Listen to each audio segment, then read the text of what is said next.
창세기 11장 족보인물 데라 이야기. 데라의 이름의 뜻은 체류하다, 지체하다입니다. 그는 아브라함과 함께 갈대아 우르에서 가나안 땅으로 가고자 하란으로 이주하였으나 하란에서 지체하다가 거기서 죽었습니다. 데라는 205세에 아브라함보다 40년 먼저 하란에서 죽은 것입니다. 그는 아담의 19대 손으로 10대 노아와 128년이나 동시대를 살았습니다. 그러나 128년 내내 노아와 함께 같은 장소에서 살았던 것을 의미하는 것은 아닙니다. 첫 번째, 데라는 우상 숭배자였습니다. 그는 노아의 후예, 셈의 후예, 에벨의 후예, 곧 믿음의 후예로서 훌륭한 믿음을 유산으로 물려받은 정통적인 신앙의 가문에서 태어난 사람이었습니다. 그런데 데라의 신앙이란 것은 조상의 신앙을 자랑할 뿐 정작 자신은 조상이 물려준 신앙을 팔아먹고 우상 숭배에 깊이 빠져 신앙의 뿌리까지 완전히 흔들리는 수준이 되고 말았습니다. 여호수아 24장 2절에서는 정확하게 아브라함의 아비 나홀의 아비 데라가 강 저편에 거하여 다른 신들을 섬겼으나 라고 말씀하고 있습니다. 두 번째, 데라는 우상의 도시 갈대아 우르를 떠났으나 하란에 머물고 맙니다. 창세기 11장 27절로 32절에 데라의 족보에서 주된 내용은 아브라함이 갈대아 우르를 떠나 가나안으로 향하는 대장정에 오르는 것입니다. 하나님이 아브라함을 쓰시기 위해 바벨탑을 쌓던 죄악의 본고장에서 완전히 분리시켜 탈출시키는 이 장면은 마치 역동적인 한 편의 드라마를 보는 듯합니다. 하나님은 갈대아 우르에 있던 아브라함에게 영광의 하나님으로 나타나셔서 내 고향과 친척을 떠나 내가 내게 보일 땅으로 가라고 명령하셨습니다. 데라는 아브라함을 통해 이 명령을 전해 듣고 자신이 주도적으로 앞장서서 아브라함을 데리고 갈대아 우르를 떠났습니다. 그러나 안타까운 사실은 그가 끝까지 가나안으로 가지 못하고 하란에 머물렀다가 205세에 하란에서 죽었다는 사실입니다.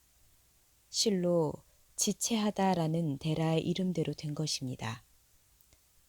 데라와 아브라함이 하란에서 지체하고 있는 상황에서 하나님은 아브라함에게 다시 나타나사 너는 너의 본토 친척 아비집을 떠나 내가 네게 지시할 땅으로 가라고 명령하셨습니다. 아브라함은 이 명령에 순종하여 하란을 떠나 마침내 가나안 땅에 도착하였습니다.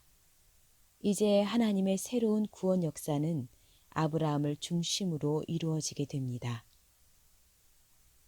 세 번째, 데라 이후 아브라함이 구속사의 전면에 나오게 됩니다.